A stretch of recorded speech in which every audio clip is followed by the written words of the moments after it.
যদি এই গুজবের প্রশ্নের উত্তর আমাকে দিতে হয়, সেটা আসলে আমাদের দেশবাসীর জন্য একটা ব্যর্থতা। বা আমরা যেখানে স্কুল কলেজ শেষ করেছি সেখানে গিয়ে খোঁজ নিলেও এই গুজবের সত্যতার প্রমাণ পাওয়া যাবে। কারণ হচ্ছে আমাদের কাছে যে ভিডিও ফুটেজ আছে, সিসিটিভি ভিডিও এবং অন্যান্য ভিডিও, আমি আপনাদেরকে যদি ভিডিওটা দেখাই তাহলে আপনারা আসলে আরও পুরোপুরি ক্লিয়ার হতে পারবেন। সেখানে হেলমেট পরা আছে, চেহারাটা স্পষ্ট নয়, কিন্তু এটা ফরেন্সিকে এটা খুব সহজেই বের করা একেবারে সম্ভব, যেটা প্রশাসনের দায়িত্ব। কিন্তু ফরেন্সিকের এক্সপার্ট তো আসলে আমি না বা আমরা না, আমরা ব্যক্তি উদ্যোগে তো সেটা করতে পারি না। আমরা চাই ফরেন্সিক এক্সপার্টরা যত দ্রুত সম্ভব, আমরা তাদের কাজ অনেকটুকু করে দিয়েছি, তো এইটুকু কাজ যদি করে তারা যত দ্রুত সম্ভব এর বিচার প্রক্রিয়ার মধ্যে না আনতে পারে, তাহলে এটা অবশ্যই তাদের ব্যর্থতা বলেই তো গণ্য হবে।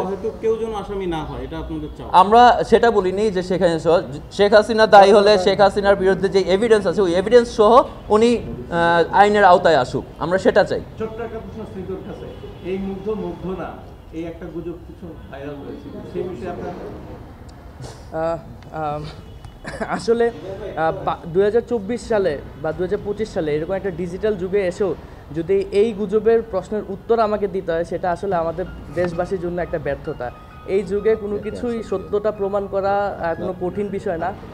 অনলাইনে বা আমাদের এলাকায় যে বা আমরা যেখানে স্কুল কলেজ শেষ করেছি সেখানে গিয়ে খোঁজ নিলেও এই গুজবের সত্যতার প্রমাণ পাওয়া যাবে।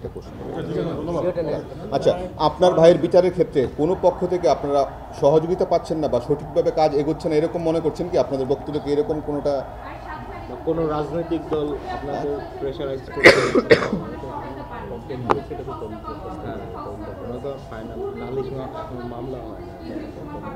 আগে ওইটার উত্তর দিন যে আপনারা কোনো সহযোগিতা পাচ্ছেন কি? আচ্ছা, আমি এই দুইটা প্রশ্নের উত্তরই আসছি।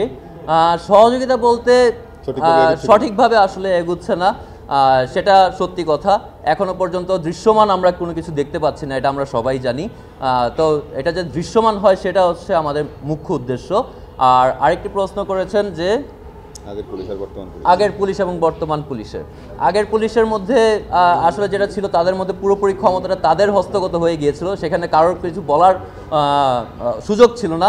কিন্তু এখনকার পুলিশ আবার অতিরিক্ত নরম হয়ে গেছে, যেখানে আসলে অন্যায়কারীও সেখানে অন্যায় করা শুরু করে দিয়েছে। তো এটা একটা মানে প্রত্যক্ষভাবে দেখা যাচ্ছে, সেটাও অবশ্যই হওয়া উচিত নয়। আমরা জানি যে পুলিশ তারা নিজেরাও এটা নিয়ে আসলে খুবই দোদুল্যমান পরিস্থিতিতে আছেন, কিন্তু সেটাই আমাদের উদ্দেশ্য। যারা ভালো আছেন তারা, যারা খারাপ করতেছেন তাদেরকে খারাপ করতে না দিয়ে আপনাদের নিজেদের নামটাকে নিজেরা সুনাম অর্জন করে মানুষের বন্ধু হিসেবে, প্রকৃতভাবে জনগণের বন্ধু হিসেবে আসুন।